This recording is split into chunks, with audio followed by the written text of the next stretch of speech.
अस्सलाम वालेकुम। आज इस लेक्चर के अंदर हमने कल वाली वीडियो को ही कंटिन्यू करना है, जो कि हम टॉपिक कर रहे थे ज्योमेट्रिक डिस्ट्रीब्यूशन और नेगेटिव बाइनोमियल का।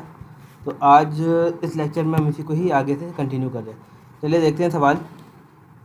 सवाल में देखें लिखा हुआ है a scientist inoculate a mice, ठीक है, at one at a time with a disease germ until he find two that have contracted the disease if the probability of contracting disease is 1/6। What is the probability that 8 mice are required. अच्छा, अब देखें, अगर इस तरह flow में पढ़ेंगे तो आप लोगों को सवाल बिल्कुल भी समझ नहीं आएगा। अगर जिस तरह मैंने पढ़ा है और अगर आप पढ़ रहे हैं मेरे साथ साथ, तो आप यहाँ पर देखेंगे तो आप लोगों को भी सवाल समझ नहीं आ रहा होगा कि हमने यहाँ पर अप्लाई क्या करना है। अब इसको सेंटेंस को ब्रेक कर करके पढ़ते हैं, फिर चेक करते हैं। अब लिखा हुआ अ साइंटिस्ट इनोकुलेट माइस, ठीक है, एक माइस को पकड़ा वन एट अ टाइम, कि एक बारी में एक पकड़ा, with a disease germ until he find two. अब उसको डिजीज जर्म जो फाइंड करना है जब तक उसको दो फाइंड ना हो जाए, that have contracted the disease, ठीक है, if the probability of contracting disease, जो कि आपके पास प्रोबेबिलिटी गिवन गई है, गिवन है, ठीक है, 1/6। अब आपको ये नहीं पता ये पी है या क्यू है। अब आपको आगे सवाल में क्या बोला है, what is the probability that 8 mice are required, ठीक है, कि 8 माइस आपको रिक्वायर्ड है। मीन्स कि जो ये प्रोबेबिलिटी है ये आपको पी ही गिवन है। तो आप यहाँ पर पी की वैल्यू यहाँ पे क्या लिख देंगे, क्योंकि आपको यहाँ पर बता रहा है कि जो जिसके पास डिजीज़ है उन माइस की जो प्रोबेबिलिटी है वो कितनी है, 1/6। तो लाजमी बात है जो आपके पास क्या चीज़, जो आपके पास क्यू होगा वो क्या होगा, 1/1 minus 1/6 which is equals to 5/6, ठीक है। ये आपके पास आ गई है क्यू की प्रोबेबिलिटी। अब आपको यहाँ पे निकालना है एक्स और टू, एक्स और के। अब आपको मैंने एक बात और बताई थी, जब ज़्यादा नंबर लिखे होते हैं वो आपके पास होता है एक्स, और जो कम लिखे होते हैं जहाँ पर वो आपके पास होता है टू, मीन्स है के। तो मेरा डेटा ये बना हुआ है, इसको फॉलो करना है। एक्स इज इक्वल्स टू 8, क्योंकि जहाँ पे तादाद ज़्यादा होगी वो आपके पास एक्स है, के की वैल्यू आपके पास यहाँ पर क्या है, टू है, पी की वैल्यू 1/6, क्यू की वैल्यू 5/6। नेगेटिव बाइनोमियल अप्लाई करना है यहाँ पर। यहाँ पर एक मिस्टेक है, इसको भी करेक्ट कर लेते हैं। यहाँ पर आएगा सिंपल टू, क्योंकि पी की पावर के होती है, मैंने यहाँ पे पी की पावर एक्स लिखा हुआ है, तो यहाँ पर आ जाएगा पी की पावर के which is equals to two. Negative binomial apply करना है मैंने, और यहाँ पर क्या बनेगा, x-1, तो x-1 क्या बनेगा, 7, और k-1 which is equals to 1। तो 7 कॉम्बिनेशन 1 इंटू पी की वैल्यू 1/6 की पावर के की वैल्यू क्या है यहाँ पर 2, तो यहाँ पर मैंने लिख दिया 2। क्यू की वैल्यू क्या है यहाँ पर 5/6 की पावर x-k। 8 में से 2 गए, 6 बचे, तो मैंने यहाँ पे 6 लिख दिया, ठीक है। तो ऑब्वियसली ये आंसर भी मेरे पास गलत होगा, ये आंसर मेरे पास गलत होगा, तो हम इसका आंसर फाइंड कर लेते हैं। तो 7 कॉम्बिनेशन 1 इंटू 1/6 की पावर स्क्वायर मल्टीप्लाई बाय 5/6 की पावर 6, तो आपके पास आंसर आ गया 0.065, ठीक है। तो यहाँ पर हम अपना आंसर लिख देते हैं 0.065। तो ये आपके पास आपका राइट आंसर है। तो ठीक तरीके से लिख लेते हैं 0.065, ठीक है। तो आपके पास ये आपका आंसर आ गया है। अब जो नेक्स्ट पार्ट है, जो मीन्स का सवाल, जो दूसरा सवाल है वो पढ़ते हैं। अब क्वेश्चन नंबर 20 में लिखा हुआ है the probability that a student pilot pass, ठीक है, एक स्टूडेंट है जो कि पायलट बनना चाह रहा है, वो पास करेगा written test for a private pilot licence. अब वो ये सवाल में कहना चाह रहा है कि एक स्टूडेंट है जिसको पायलट बनना है, उसको रिटन टेस्ट देना है फॉर प्राइवेट पायलट बनने का, और जिसका लाइसेंस होगा, मीन्स के जो प्राइवेट पायलट का जो लाइसेंस है उसकी प्रोबेबिलिटी कितनी है, 0.7। फाइंड द प्रोबेबिलिटी, आप बताएं, that a given student will pass the test, के जो स्टूडेंट होगा वो पास कर जाएगा टेस्ट, ठीक है। तो यहाँ पर अगर आप नोट करें, जो आपके पास ये प्रोबेबिलिटी गिवन है वो किसकी गिवन है, जो पास होने की, जो कि 0.7 है, ठीक है। और जब आपके पास पास होने की प्रोबेबिलिटी दे दी गई है तो आपके पास वो क्या बन जाएगा, वहाँ पे बन जाएगा वो आपके पास P.7। क्यों क्या हो जाएगा आपके पास 1 - P which is equals to 0.3, ठीक है। और एक्स आपको निकालना है। अब एक्स कैसे निकालेंगे? ऑन द थर्ड ट्राई, कि वो पास कर जाएगा on the third try, means के वो तीसरी ट्राई के ऊपर क्या कर जाएगा? पास कर जाएगा। तो जिस पे प्रोबेबिलिटी निकालते हैं वहाँ पर हम उसको देते हैं एक्स। कि अब उसने कहा गया है कि ये तीसरी ट्राई के ऊपर ये पास हो जाएगा, मीन्स के की वैल्यू यहाँ पर 1 है। अगर आपको के की वैल्यू गिवन ना भी हो तो आप वहाँ पर डायरेक्ट समझ जाएं कि ज्योमेट्रिक डिस्ट्रीब्यूशन अप्लाई की जाएगी। ठीक है, तो डेटा जिस तरह हमने ऊपर बनाया था हमने यहाँ पर भी डेटा बना लिए हैं। ठीक है, 0.7 एक्स की वैल्यू 3 और के की वैल्यू 1। ज्योमेट्रिक प्रोग्रेशन लगाएंगे 0.7 पी क्यू एक्स माइनस 1। इस फॉर्मूले के बिहाफ पर हमने निकाला है। पी आपके पास क्या है?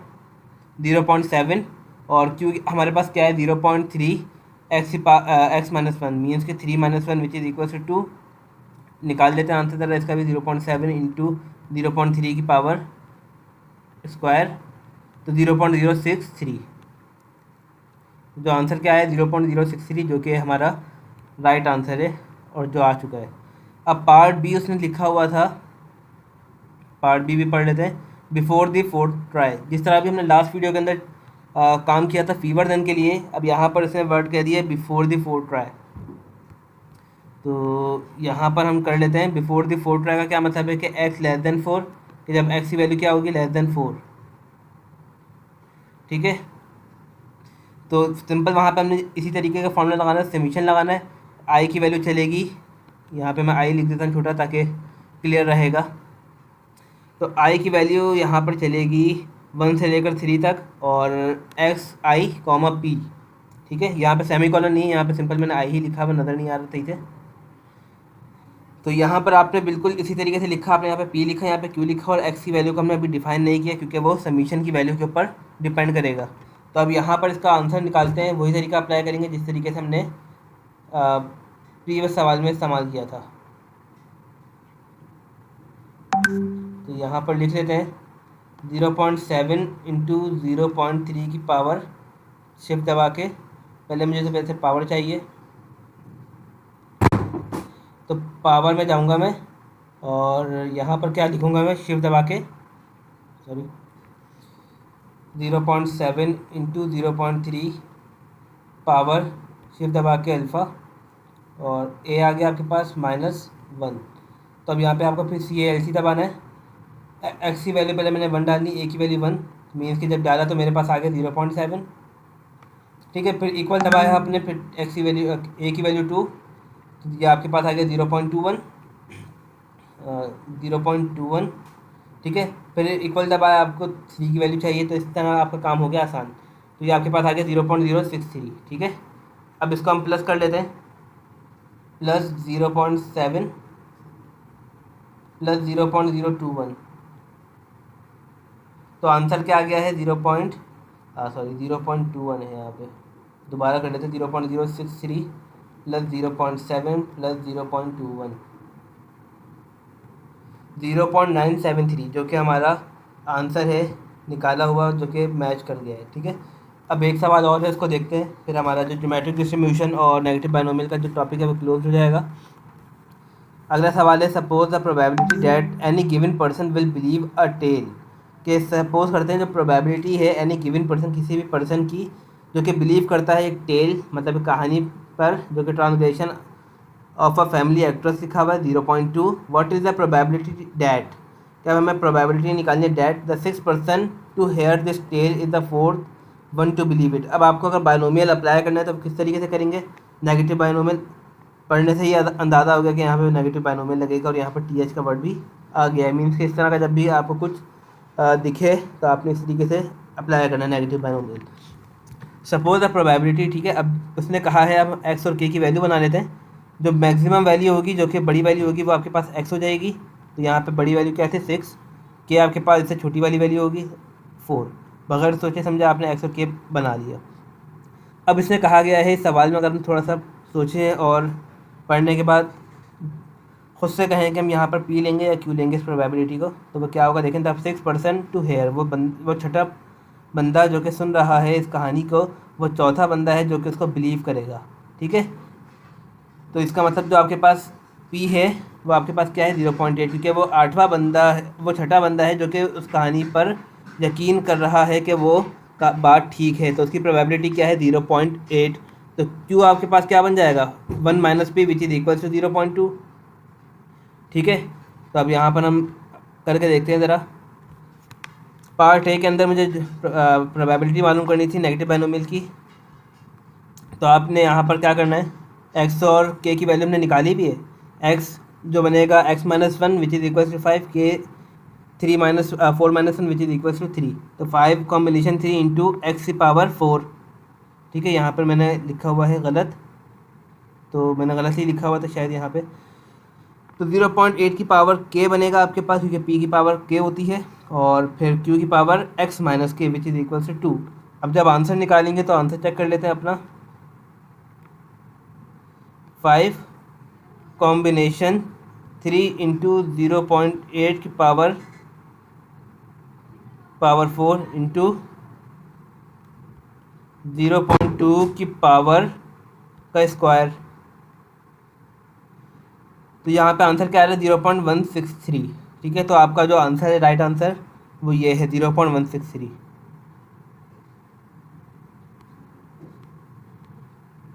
तो आपने इसको इस तरीके से आंसर निकाल दिया। अब पार्ट बी है वो पढ़ लेते हैं। The 6% to hear this tale is the first one to believe it. खुद जब यहाँ पर फर्स्ट वन की बात कर दी गई है तो के इज इक्वल्स टू 1 है, आपको इसी तरीके से आइडिया हो गया होगा अब तक। तो एक्स की वैल्यू क्या है, थर्ड पर्सन है, वो मीन्स कि एक्स की वैल्यू क्या है यहाँ पर 3 है। बाकी डेटा सेम है, एक्स की वैल्यू 3 और के की वैल्यू 1, मीन्स कि यहाँ पे ज्योमेट्रिक डिस्ट्रीब्यूशन अप्लाई करना है। तो एक्स की वैल्यू 3 यहाँ पे मैंने लिखी है और यहाँ पे पी की वैल्यू लिख दी है। Simple P Q x minus 1 आपको अप्लाई करना है। तो पी आपके पास क्या है 0.8 इंटू 0.2 की power 3 minus 1 which is equal to 2। तो आंसर मेरे पास आ गया है 0.032। ठीक है, तो जो आंसर है हमारे पास 0.032 ये आपके पास निकल के आ गया है। आई होप आप लोगों को कुछ प्रॉब्लम नहीं हुई होगी ज्योमेट्रिक डिस्ट्रीब्यूशन के अंदर और नेगेटिव बाइनोमियल के अंदर कि हम किस तरीके से इसको फाइंड कर सकते हैं।